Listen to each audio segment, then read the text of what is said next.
Jarek, aka Jarius D, your favorite published author, and your host of Little Tea Time. So I am in here with another great artist I needed y'all to meet. You want to introduce the people to yourself? Yes. Hi, everyone. My name is Travis Wilson. I'm the owner operator of TW and Co. Publishing and Art Gallery. I'm also co-founder of the Louisiana Black Artists Institute here in Shreveport, Louisiana, located on 800 Spring Street. Yes. So, Travis, can you tell the viewers just a little bit about yourself? You just gave us such a great introduction. Kind of you, very kind of you. Well, I'm new to Shreveport since about 2 months now. I'm just relocating back from overseas, where I was Mhm. officially a United States combat engineer veteran, and also also a diplomatic bodyguard by profession.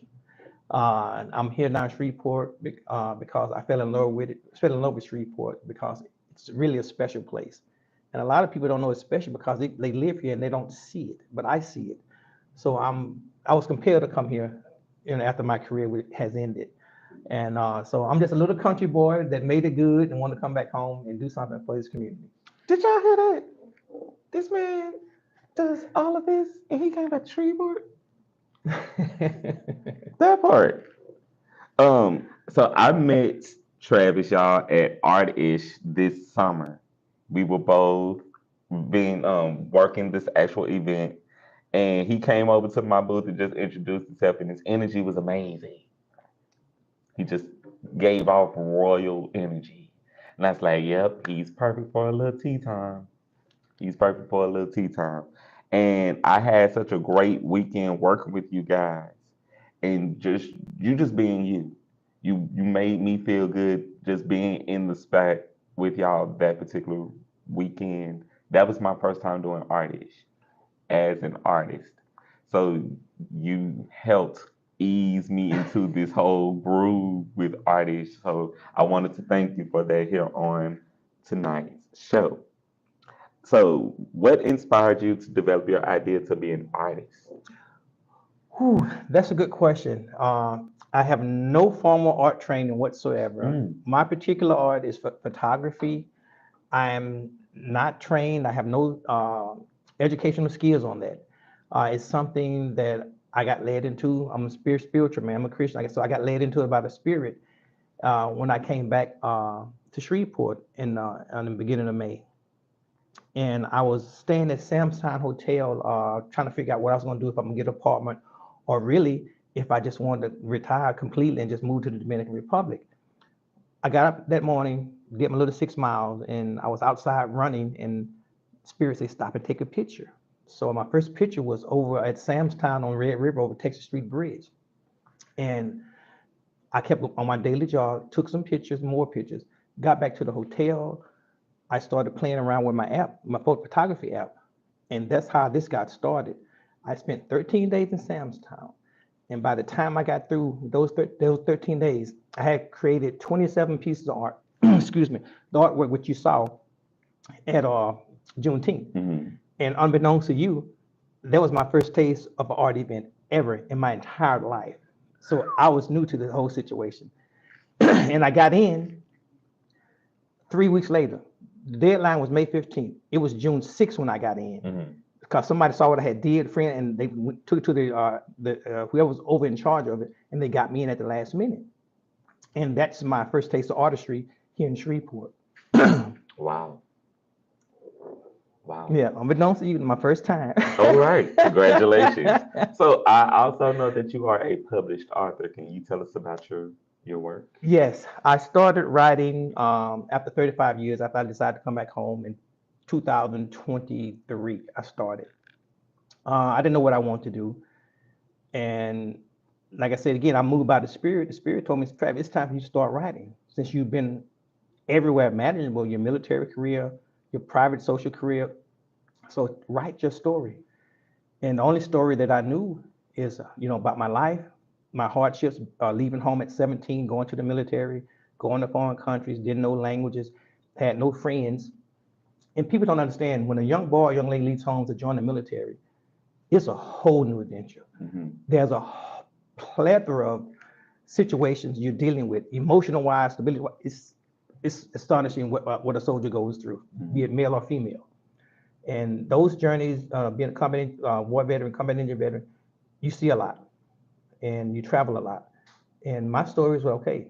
The hardship that I endured is a story that I could tell. That if not, I didn't get into make money. I just get in to tell my story, just to find some relief. It was very therapeutic just to let it all out Mhm. and everything. So my story is first about just about me and what I went through as a young boy, becoming a man. Especially from the country, being a black male coming from the land, the country, That part. and being also growing up with disadvantages and everything. Mhm. So it was just a perfect time for me to start writing, which I didn't know, and I did. And that started in June 23. From June 23 until the 24th of last month, I have in my repertoire over 21 books. Wow. And this was the first time me writing since I've left high school. Mhm. Anything else was just my military career, my private security career, my bodyguard career. All I knew how to was carry a gun for those years. That means he's lethal weapon, people. Somebody call Danny Glover. And that's all I knew. That's all I knew in my career was carrying a gun on my hip the whole time, nothing else. And that avenue, once I wrote my first book and I released all that and just gave it away to the universe to take it away, it was extremely therapeutic for me. Mhm. So what became of that first book just rolled into more. And now I'm back at home seeing family members and seeing my community. I didn't grow up in Shreveport, but I came to Shreveport to visit. And once I got to the community, I saw everything that was going on. There was no platforms for us. There are no um, galleries that we can showcase our work, even though there are a tremendous amount of well-to-do blacks here, but we have nothing. And that didn't sit well with me. And I'm like, okay, what can I do? What can I do? So I don't mind taking risk. This gallery here, these books are here, it's not a risk, it's an investment. Mhm. All I knew, being a stranger here, a newbie to the scene, doesn't matter. God is going to give me the people that I need to be with. He's going to connect me with the people need to be with. If I build it, they're going to come. Mhm. And if I build it, I build it on the right foundation. That's it. And that's all you have to do, and the rest will come. I love it. One, because I have family members who are and were in the military. So I want to thank you for your service. Thank you. My father was in the military. I have cousins that are still in the military. Shout outs to y'all. Y'all know who y'all be when y'all see the vid.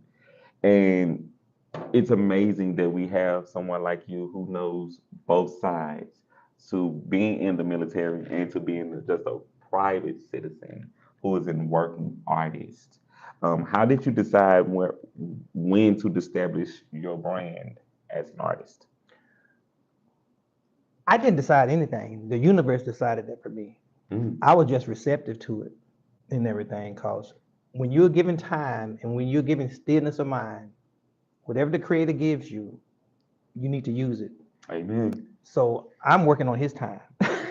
Hence why we're here today. Yeah, I'm working on his time. Yeah, while we're here today, because we are both working on his time. Right. Because when you called me, I had to shut it down for the day. I had my pajamas on, watching movies, okay, and eating M&Ms. Okay, so my day was done. So my day was done when you called me, That part. and I'm like, you know what?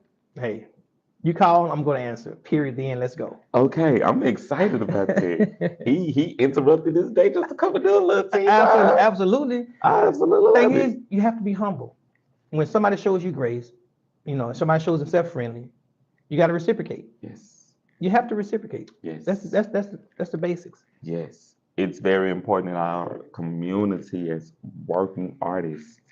That's why this became a very big deal for me, to continue to put y'all out into the universe and let other people see Shreveport, we ain't just talking, Yeah, we're walking. yeah.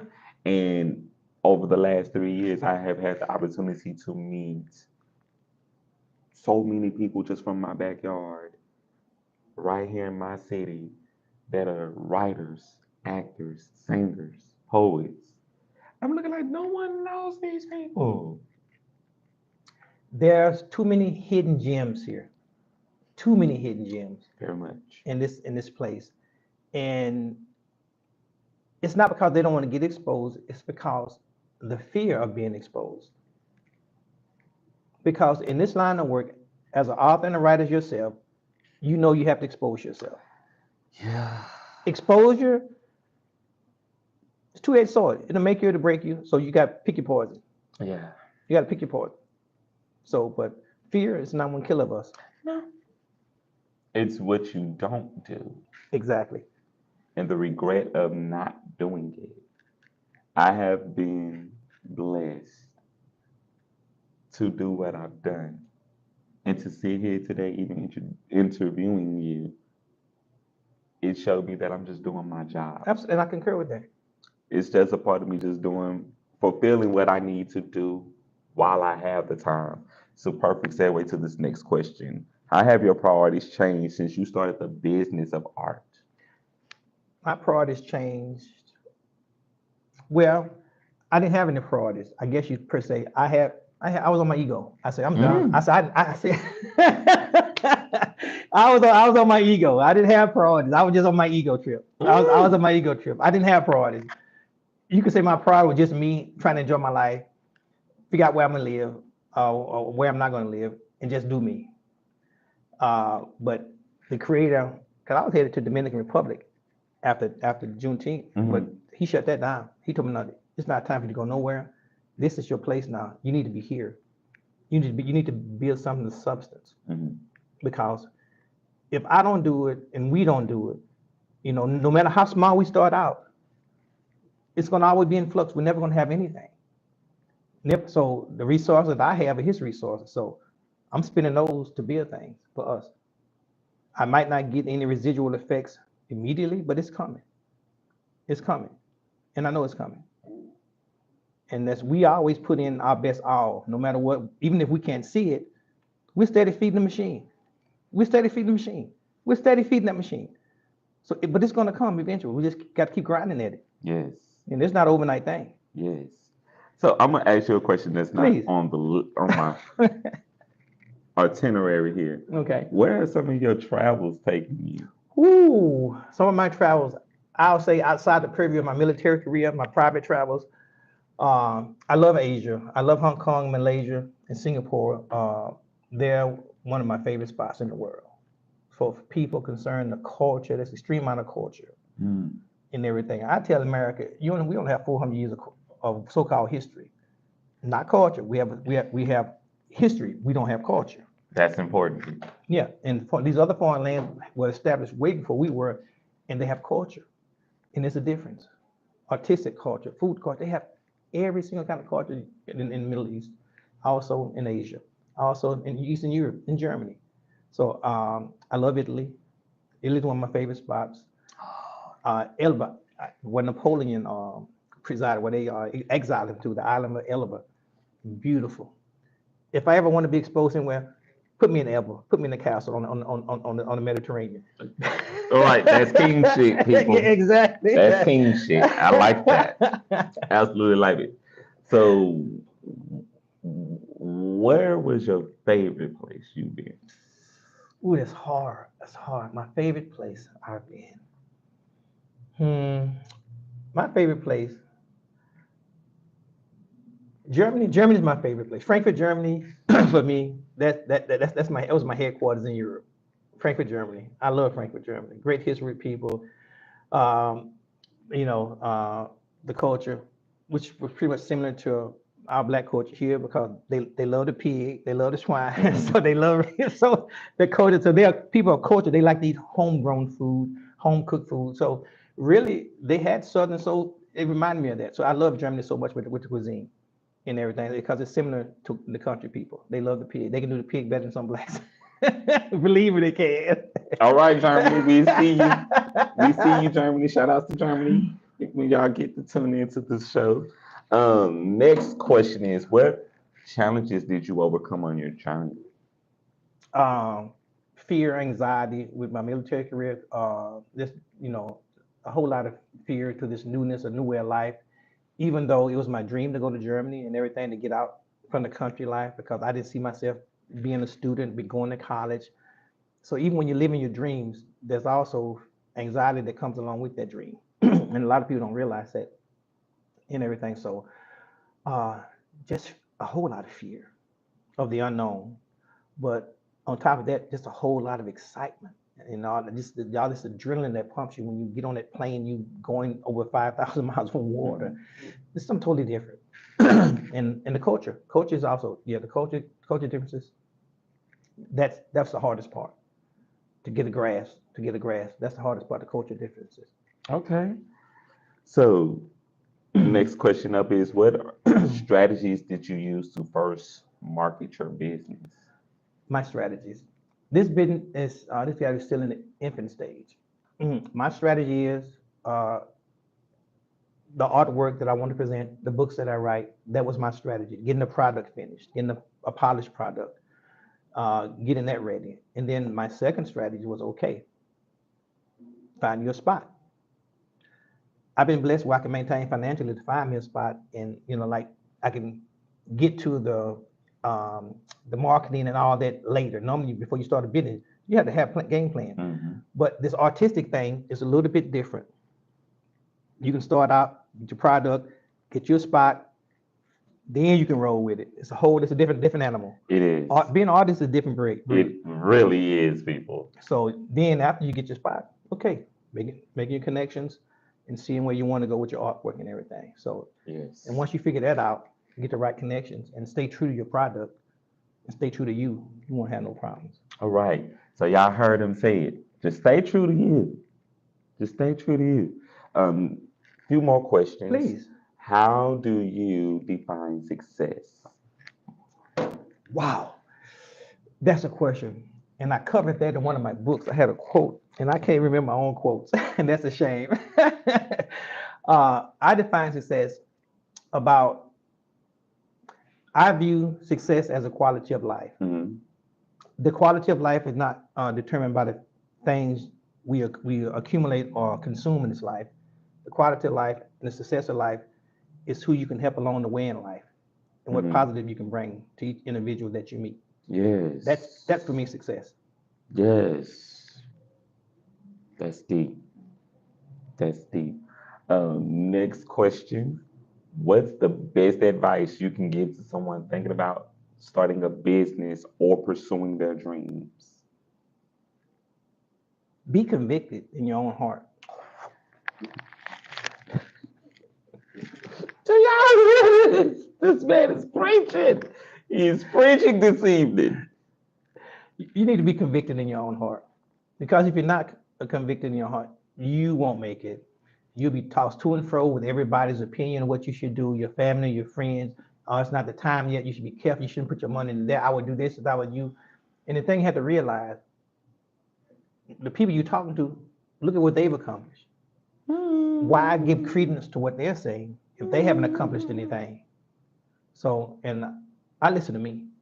I don't let nobody sidetrack me. I'm 58 years old. I ain't got time to listen to nobody.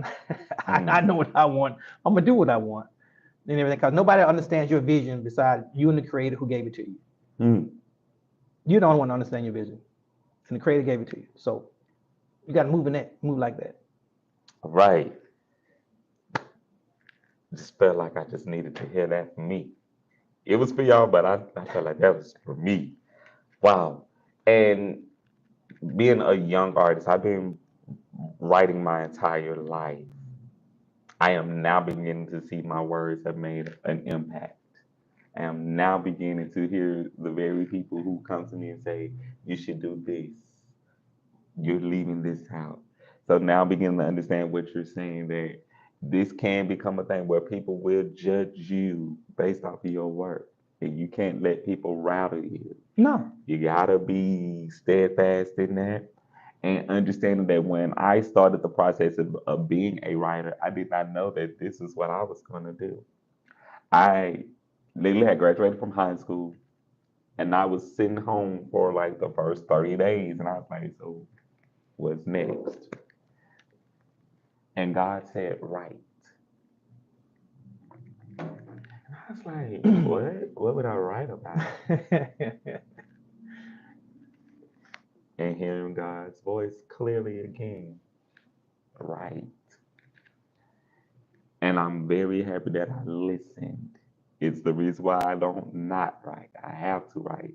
So for other artists and other writers, y'all, when you are convicted to do something, move while you are convicted to do it. It can be the blessing of your life. It can be the very thing that can change not only your life, but every person connected to you. Absolutely. Because there's residual effects when you move, when you're convicted, when you move, when the spirit moves you, the creator moves you. That's a whole lot of energy that comes with that. A whole lot of energy that comes with that. And when you're moving in that energy, in that time, your space, because the window is short. You never know how long your season going to be.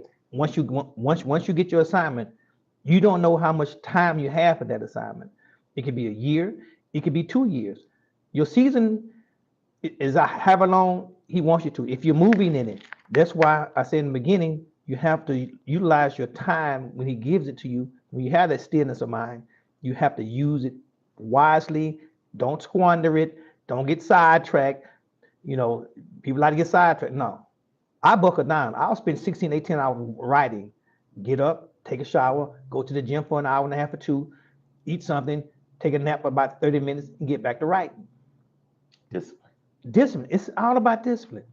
Discipline. I can write a book in 7 days. I can write a 150-page book in 7 days. Because because I use his time wisely. I use his time wisely. Now, this is not my ego talking. Think about this now. Is it physically possible to write quality books, 21 quality books, children books, all to that, in a matter of 19 months? 21 books. It's not humanly possible. No. Nobody can do that. 21, and we're not talking these books trash. These are quality books. I'm like, This ain't trash. wow. This quality books. It's the supernatural. It's the creator. When you work in your purpose, your creator will give you the time. The creator will give you the energy to work with. And when he gives you that energy, it's exhausting. Every It time I is. finish a book, I was exhausted. It is. 2 days, I try to get my break in 3 days. And next thing you know, he hit me with the next assignment. I don't question. I just keep rocking and rolling. You know, long days, you know, next thing you know, 5, 6 days, I'm coming on the end of the chapter. So like author's credits, period, and I'm done. Take a break, 2 day break. Third day, he hit me with something at 72 hours later, continuously. But the thing with that, you have to work in your truth. Mm-hmm.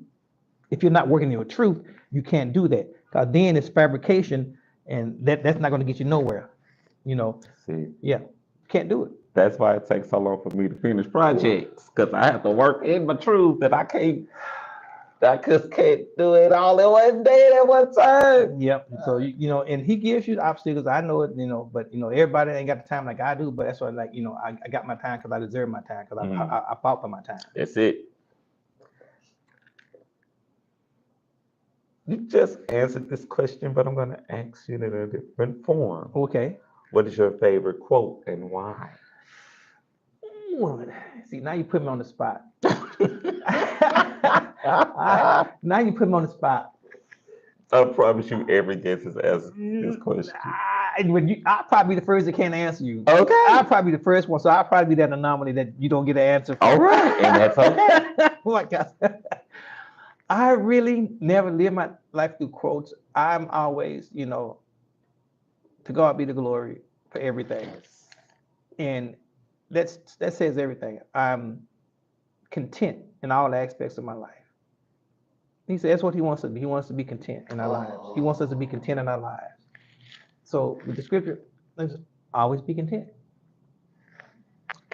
Always be content. I learned that. And everything else moves. Just be content. He wants you to work your vision because he gives you these to work with. But until your vision is in reality, be content. Oh. And be therefore not anxious for anything. Mm. That's as good a scripture I can come up with. I learned what being content was maybe 4 years ago. It was my birthday that year. I'm 37, so it was 33. And it was just a normal day. I was at home. The phone wasn't ringing. I wasn't working on anything. And that's like, I was like, what is this feeling? What is this? What is this that I'm sitting in? I was like, oh, this is what it means when people say they're content. You don't need the noise. You don't need all of the people. You don't need to be everywhere. You don't have to have everything. Just be. Yeah. And when I realized what that was, I was like, I can do this all the time. I became my own company. I became my best friend in learning what contentment is. If you can be still with yourself and be happy with yourself, everything else is going to follow.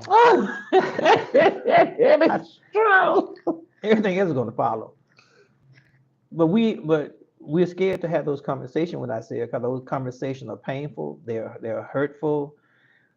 They expose us of what we really are. They'll show you where you're at and where you're not. And until you come to terms with yourself, toss to and fro back from the wind here and wind there, and you never have a stillness a moment. You never get to that epiphany if he don't give it to you that you're not where you need to be. All right. I like being planted like a tree. Hello. I prefer to be planted like a tree, and I don't like to be moved unless someone's gonna dig up the roots and move the entire tree. Final question, and then we're gonna get into candy or corn. What would be your wish for the next generation? For the next generation to come. That's broad because my wish and my desires for this next generation is that they can find adults, mentors who they can trust, who they see have their best interests at heart. That when they do start their life's journey, that they can have guidance, true guidance. And for this generation now going in, that they find their way back to the real source of life. Because this generation now, they've lost their source of life. And if they keep spiraling like they're spiraling, it's going to set a whole nother ripple effect for the next 40, 50 years. And that's something that we might not be able to cover without the good Lord's intervention. With that being said, people, young people, please, if you're 18, 35, we need y'all to go and vote. Just go vote. Just register and go vote. Don't take my word for it because I go vote. Go do this yourself.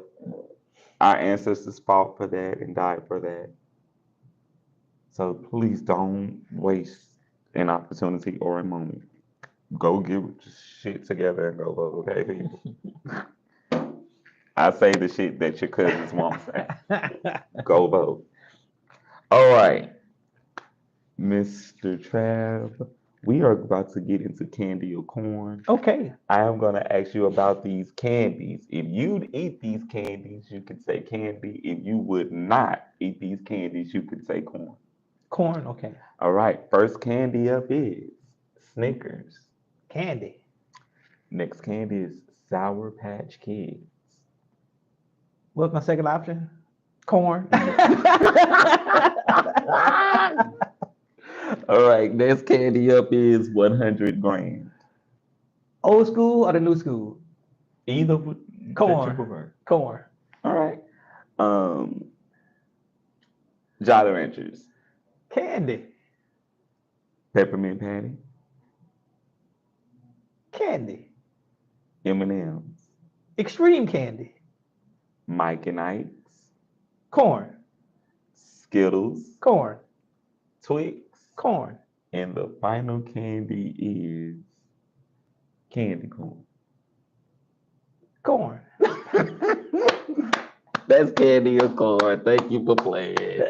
Thank you. Yes, because everybody who watches A Lil Tea Time, they already know. My opinion on candy corn, you could throw the whole damn factory away. I don't eat the candy corn. But I have a sweet tooth. I grew up with a sweet tooth and everything. Understood. But thank God I had good dental hygiene, so I'm good. Understood. Understood. So, Travis, if people want to contact you to find your work, how can people contact you? They can contact me at Travis Wilson 7777 at gmail.com. They can contact me also by 318-761-8957. They can stop by the gallery at 800 Spring Street, Suite 213, Shreveport, Louisiana. That's downtown, right across the street from the Holiday Inn. All right, and you want to give them your social medias if they want to follow you?